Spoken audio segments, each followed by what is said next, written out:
Оның көркемдік тіліне абстракция ғана тән емес, белгілі бір кадр секілді, немесе сахнадағы сондай бір романтикалық әсер жағдайын жеткізуге бағытталған. Өлім мен өмір тақырыбын осы бала бейнесі арқылы өзінше бір жаңағы интерпретация жасайды.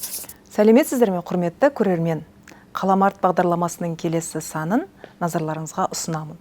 Бүгінгі бағдарламада біз жас суретші Әлішер Жүргеновтың шығармашылығымен танысатын боламыз. Әлішер Жүргенов, кескіндемеші, Орал Таңсықбаев атындағы Алматы сәндік қолданбалы өнер колледжінің ұстазы, Қазақстан Республикасы Суретшілер одағының мүшесі. Әлішер Жүргенов кескіндемеші, қазіргі таңда жас суретшілер аралығында шығармашылығын белсенді түрде дамытып келе жатқан дара тұлғалардың бірі. Жалпы Әлішердің өзімен сұхбаттасқан кезде Әлішер өзінің осы сурет әлеміне келуінің жақсы бір жағдайын Қазақстан Республикасына танымал суретші, Суретшілер одағының мүшесі, график Қайырбай Закировпен байланыстырады.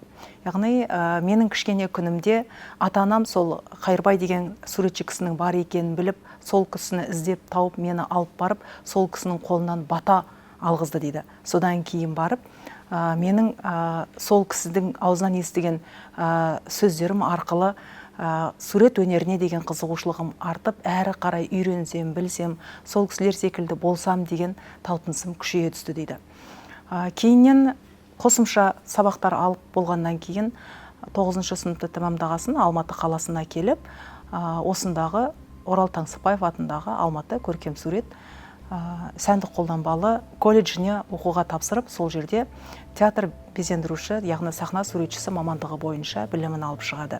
Колледждегі білімін тәмамдап болғаннан кейін Әлішер Жүргенов атындағы Қазақ ұлттық өнер академиясына оқуға тапсырып, станокты кескіндеме мамандығы бойынша осы академияны тәмамдап, 2014 жылдан бастап өзі түлеп ұшқан колледжда оқытушы қызметін атқара бастайды. Яғни Әлішер шығармашылығымен қоса шәкірт тәрбиелеп, оқытушылықпен де айналысып келе жатыр.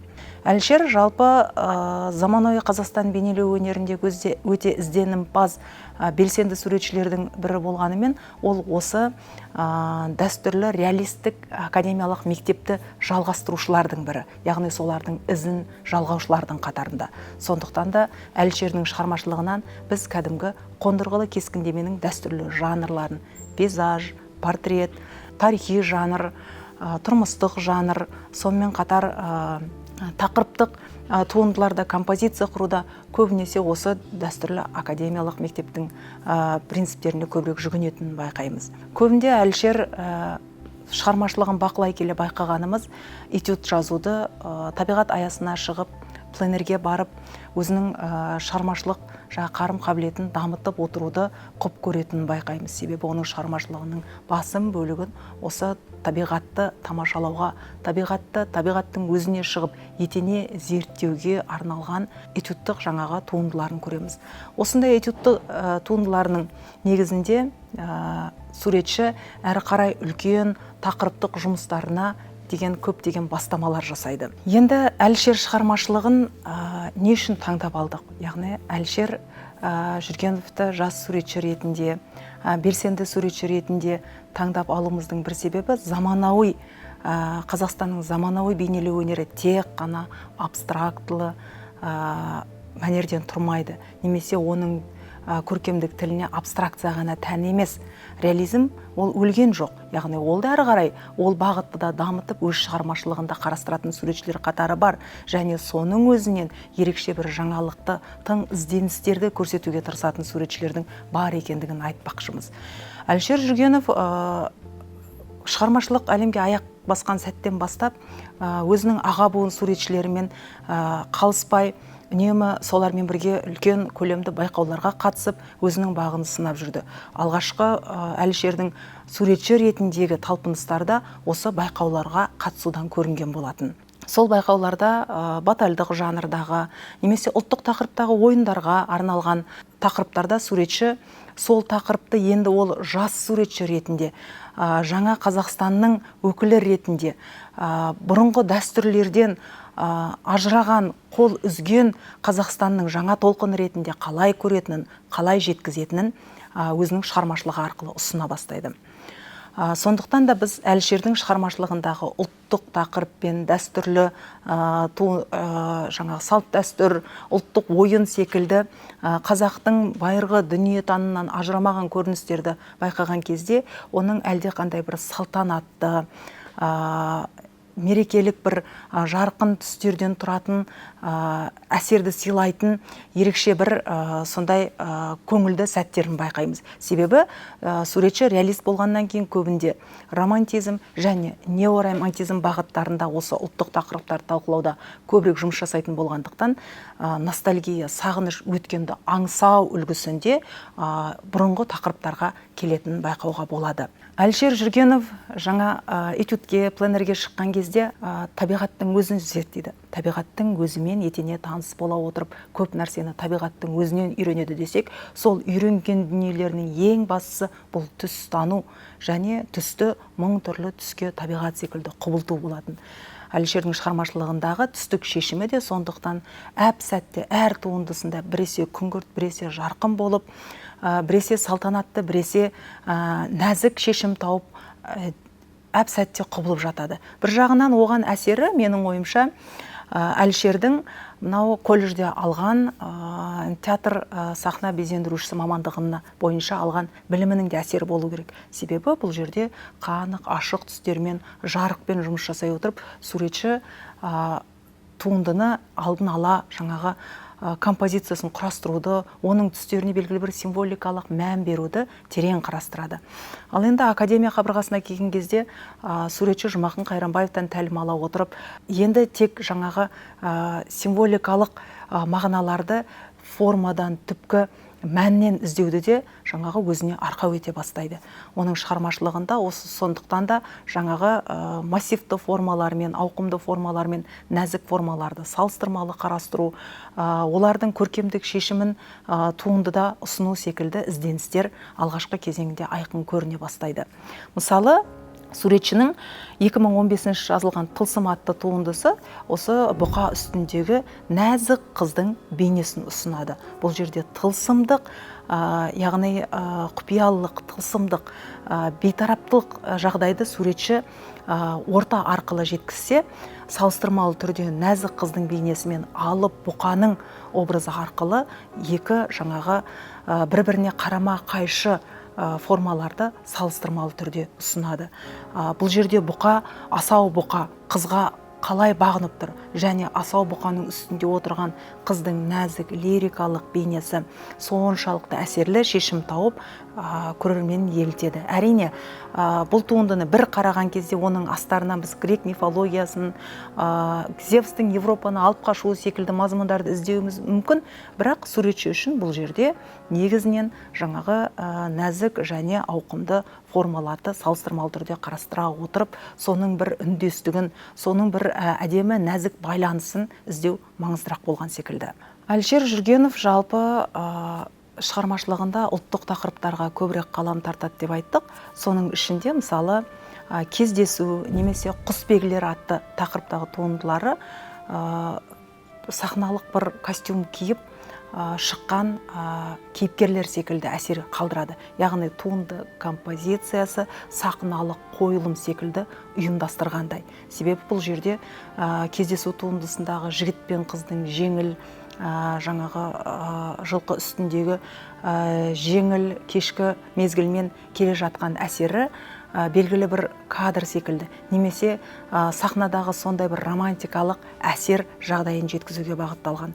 Ал құсбегілер тақырыбы, яғни саятшылық, бұл да қазақтың салт дәстүрі, әдет ғұрыптарының бірі ежелден келе жатқан, яғни дәстүрлі мәдениеті, құндылықтарының бірі. Суретші осы тақырыпты қарастырғанда да реализмнен бір шама, ол реалистік мәнерде шешім тауып жатыр, бірақ реализмнен бір шама ауытқып, олардың үстеріне киген киімін, табиғат аясында орналасқан жағдайын, жарықтың тылсымнан, оқыстан жарқ етіп пайда болуы арқылы сондай әсем салтанатты көрсету арқылы осы жағдайды бір сахналық қойылым ретінде тарқатады.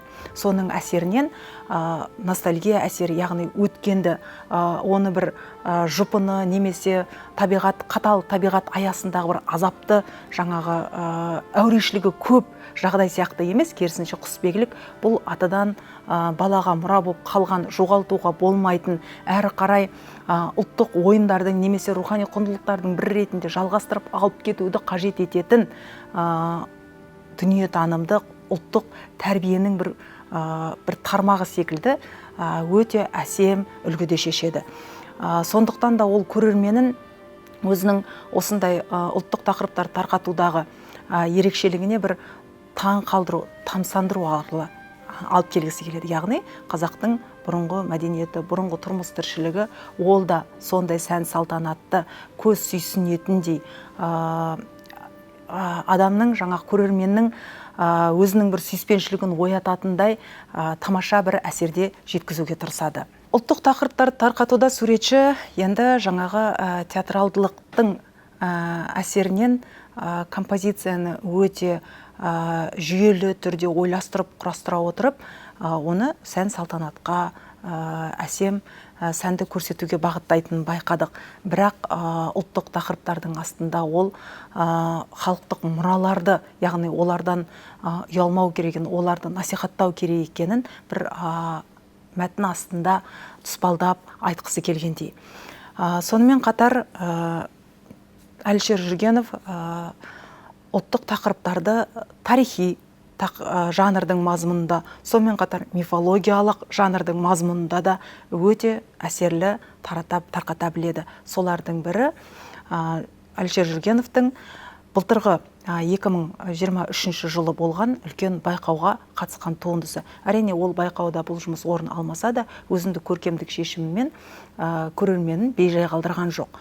Ұлытау өңірінің құрылуына байланысты ұйымдастырылған сөз бен сурет атты байқауда Жүргенов Қорқыт тақырыбындағы жұмысын көрермен назарына ұсынады. Яғни Қорқыт ол кім? Әрине, ол біздің тарихымыз, қобыз аспабының жасаушы, қобыздағы музыкаларды дүниеге алып келуші, қобыздың күңіренген үнін құлағымызға, Қорқыттың астын естігенде құлағымызға дыбысы келетіндей бір сондай бір жағдайға жеткізген мифологиямен байланысты тұлға. Яғни ол өзінің музыкалық шығармалары арқылы мәңгі өмір сүруге, өліммен күресуге тырысқан болатын. Сондықтан да тарих қойнауынан Қорқыттың образын суретші суырып алған кезде оған белгілі бір танымды немесе халық санасында жатталып қалған жатық образды қайталауға тырыспайды. Осы кезде суретші кішкене форманы абстракциялап, образдың, тұлғаның бет бейнесін жоғалтып, оны бейтарап кеңістікке тарқатып жайып жібереді. Біз тек көз алдымызда бұлыңғырлап тереңнен шыққан қобыздың бейнесін байқаймыз. Қобыздың бейнесінен, түскен жарықтың әсерінен қобыздың күңіренген, сарнаған үні бір күңіреніп естіліп тұрғандай әсер қалдырады. Ал қобыз өздігінен өзі ойнап жатқандай. Себебі адамның бейнесі, портреті, оның көлеңке сұлба образы болмағанмен, қобызды ұстап тұрған және қобызды тартып тұрған екі қолдың күш қуатқа толы қолдың бейнелері туындының динамикалық әсерін одан бетер күшейтеді. Осылайша суретші әрине образды жасауда өзі айтқандай Қорқыттың қандай болғанын білмейміз, қандай киім кигенін де білмейміз дейді. Оның қай жаста болғанда тұспалдау қиын дейді. Бірақ ол біз үшін Қорқыттың бізге қалдырған ең басты мұрасы оның осы қобыз аспабын ойлап табуы және сол қобызда күңіренген күйлерді қалдыруы дейді. Сондықтан да мен барлық назарымды мейлінше қобыздың пішінімен одан шығатын әуеннің әсеріне беруге тырыстым дейді. Ұлттық тақырыптар мазмұнын суретші өзінің шығармашылығында әрі қарай осы 2023 жылы енді Батыс Қазақстан өңіріне жасаған сапарында, яғни кезекті суретшілер арасындағы симпозиум болады. Сол симпозиумда Сарайшық қаласының құндылығын насихаттау мақсатында тақырыбы жүргізілген болатын. Суретші сол Сарайшық музейіне арнап екі бірдей туындысын жазады. Бұл туындыда да негізі суретші Әлішер Жүргенов Сарайшық қаласына қатысты аңыз әңгімелерді негізге алады. Солардың бірі, мысалы, Сыбызғы әуені атты жұмысында екі баланың құлпытастың қасында сыбызғы тартып тұрған бейнесі арқылы көркем шешілген. Яғни кешкі ауа райының, кешкі жаңағы ымырт кездің жағдайын көгілдір түспен бере отырып, суретші бұл жерде көрерменнің белгілі бір үрейге немесе басқадай бір жағдайға жетелегісі келмейді. Бір қараған кезде туынды балалардың сүйкімді бейнесімен көрерменін алдап алып кеткен секілді. Алайда туынды аңыз желісі бойынша туындының мазмұнына тереңірек үңілетін болсақ, екі бала жапан түзде қалған кезде осы зиратты паналамақшы болып, жаңағы зираттың маңайына келгенде, маңайынан анталап келген үйір қасқырлардың көлеңкесін байқайды.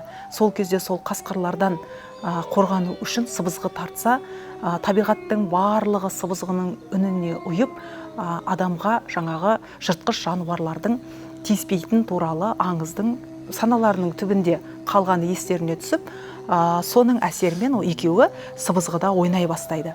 Артқы планда бұлыңғырланған, мұнарлап көгілдіреніп кеткен артқы планда біз Сарайшық қаласының сұлбасын көреміз.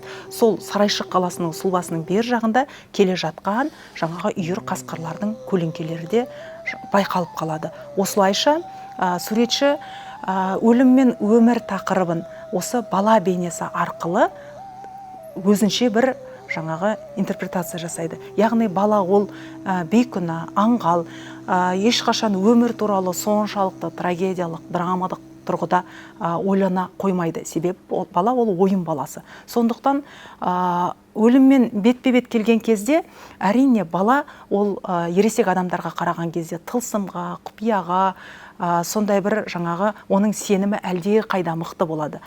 Бұл жерде сыбызғының әуені арқылы суретші баланың сондай бір тылсым құдіретті дүниеге деген сенімінің күштілігі арқылы аман қалған жағдайларын көрсетуге тырысқан секілді. Сол арқылы көрерменін осы қоғамда әлі де болса бір сәт балаша ойлап, балаша қоршаған ортаны шынайы әрі бейкүнә қабылдауға шақырғысы келген секілді. Ал келесі бір туындысы осы Сарайшық қаласына қатысты пайда болған және халық арасында кең тараған аңыз әңгімелердің бірі алтын қайық туралы аңызға жетелейді. Бұл аңыз бойынша Сарайшық қаласының ханы өзінің қызына арнап алтыннан қайық жасатып, қызының күнде сол қайықпен жаңағы Сарайшық жаңағы маңайында өзенде серуендейтінін қалаған екен. Аңыз әңгімелерге сүйенсе, қызы 15 жасында, яғни ұзатылатын жасына таяған кезде оқыстан белгісіз дерттен көз жұмады да, Сарайшық қаласының бүкіл сән салтанаты сол хан қызының ажалымен бірге жаңағы жоқ болған секілді бір керемет аңыз тарқатылады. Бұл тақырыпқа да жалпы қалам тартқан суретшілер өте көп, әсіресе батыс суретшілері жиі қалам тартады.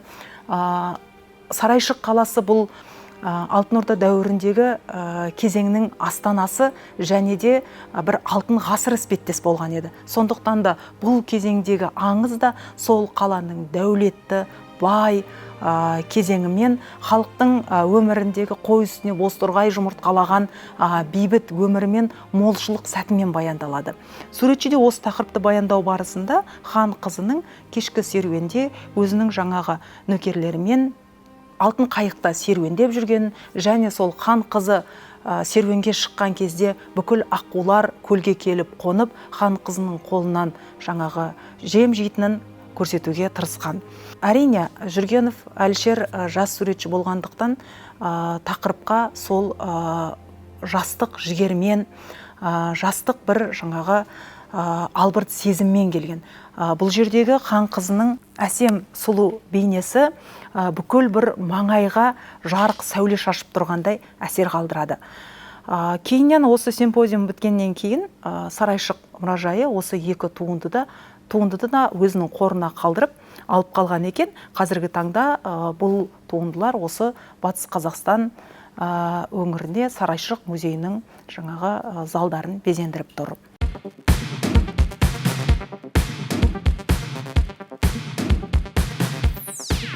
Суретшінің ұлттық тақырыптағы ізденістері тарих, мифологиямен қатар осы ұлттық ойындарды да дәріптеумен өз шығармашылығында соның бір көркемдік шешімін ұсынуымен де жалғасын табады. Сондай туындыларының бірі көкпар деп аталады. Бұл жұмыс жалпы белгілі бір тақырыптық көрме аясында шешім тапқан болатын. 2023 жылы Әбілхан Қастеев атындағы мемлекеттік өнер мұражайында Жұмақан Қайранбаев және оның шәкірттерінен құрылған іздер тобының өте ауқымды кезекті 4-ші періште ізі деп аталатын көрмесі өткен болатын. Сол көрме жалпы жылқы тақырыбында ұйымдастырылды. Яғни көрменің негізгі образдық шешімі жылқы мазмұнымен, жылқы бейнесімен байланысты болу керек болатын. Әлішер Жүргенов осы Жұмақан Қайранбаевтың шәкірті ретінде осы көрмеге өзінің көкпар атты туындысын ұсынады.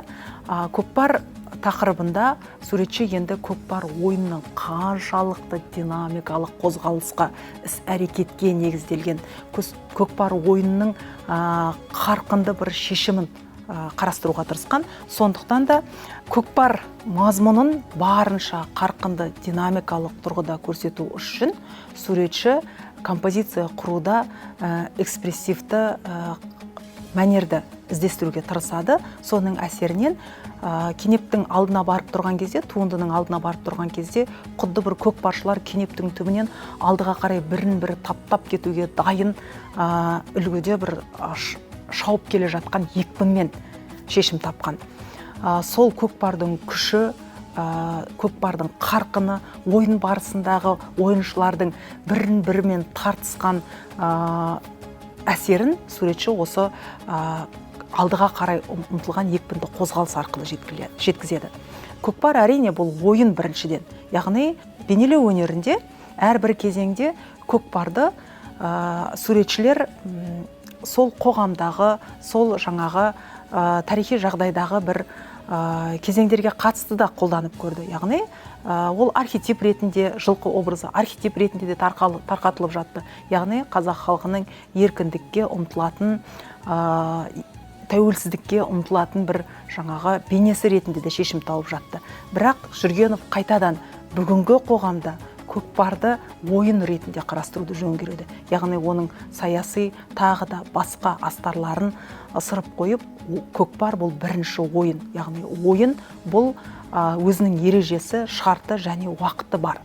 Сондықтан да ол қаншалықты күшті ер азаматтардың және жылқының өзара үнсіз байланысы мен сол жердегі олардың жеңіске топпен бірлесе ұмтылу әсерін жеткізу үшін осындай қарқынды композиция үлгісін пайдалана отырып өте шебер жеткізеді. Жылқылардың шабысы, адамдардың жылқы үстіндегі оқыс қозғалыстары барлығын бейнелеуде Әлішердің қаншалықты жаңағы шебер екенін де осы туынды барысында тәнті боламыз.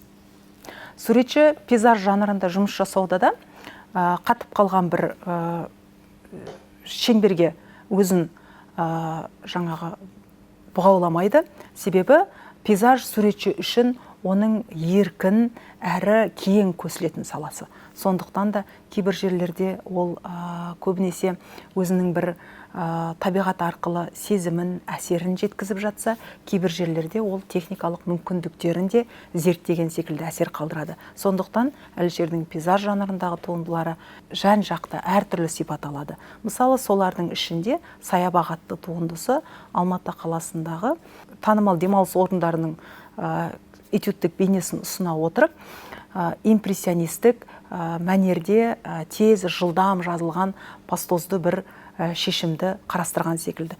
Бір қараған кезде пастозды жағыс мәнерімен, яғни кенепте бояумен қылқаламды еркін сермей отырып, қанық түстермен қою түстерді жедел қарама-қайшылықта қорықпай батыл пайдалану арқылы жағдайды қаланың жаңағы күн шуаққа бөленген сәтінің әсерін импрессионистер секілді батыл шешкенін көрсек, Осы жағынан оның Шарденовтың шығармашылығымен де бір сәт байланысып жататын байқауға болады.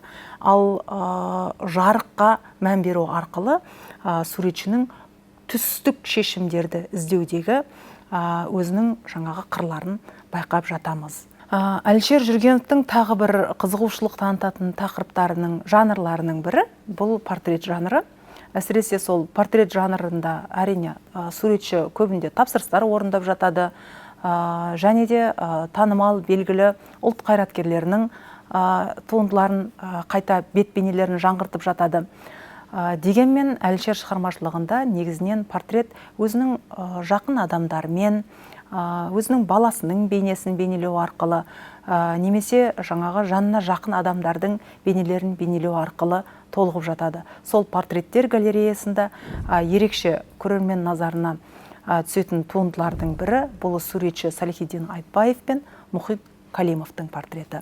Әлішер Жүргенов жаңа айттық, Орал Таңсықбаев атындағы сәндік қолданбалы өнер колледжінде ұстаз, сондықтан да колледж қабырғасынан түлеп шыққан белгілі қазақ бейнелеу өнерінің іргетасын қалаған және оның тарихында өзіндік орнын қалдырған суретшілердің портреттерін жазу дәстүрі қалыптасқан.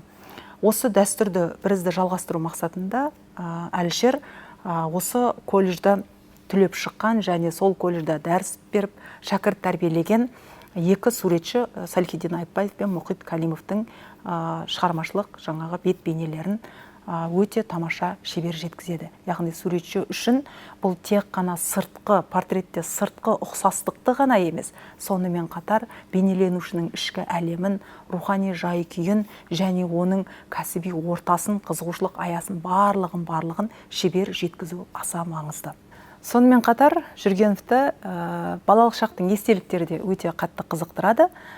Кейінгі осы пандемиядан кейінгі шығармашылығында Жүргенов әртүрлі бала кездегі жаңағы аударыспақ, сонымен қатар жаңағы бір-бірінің үстінен секіріп ойнайтын, немесе жаңағы тепшікті теуіп ойнайтын ойын түрлерін енді жаңаша бір қызықты үлгілерде қарастырып, өзіндік бір композициялар ойластырады. Сол кезде негізгі акцентті суретші әрбір жаңағы ойын іс-әрекет барысындағы балалардың қозғалысына, сол арқылы белгілі бір композициялық күрделі формалар жасауға баса назар қояды.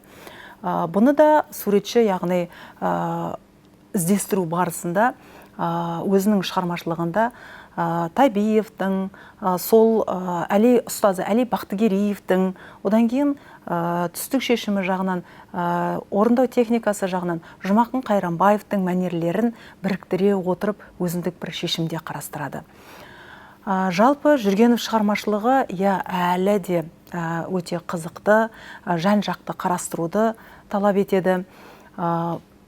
Жас суретші болғандықтан оны қоғамы, тарихы, ортасы барлығы қызықтырады. Сондықтан тақырыптарын осы ұлттық тақырыпқа да жаңаша бір ізденістерге де, формалық ізденістерге де аударып, жан-жақты қарастырып жатады. Құрметті көрермен, Әлішер Жүргенов шығармашылығы сіздерге қызық болса, оның Инстаграм парақшасы арқылы да суретшінің шығармашылығымен танысып, өздеріңіздің жаңағы қызығушылықтарыңызды әрі қарай тереңдете берсеңіздер болады. Бірақ біздің Қалам арт бағдарламасына жазылуды және лүпілмен бөлісуді ұмытпаңыздар. Назарларыңызға рахмет.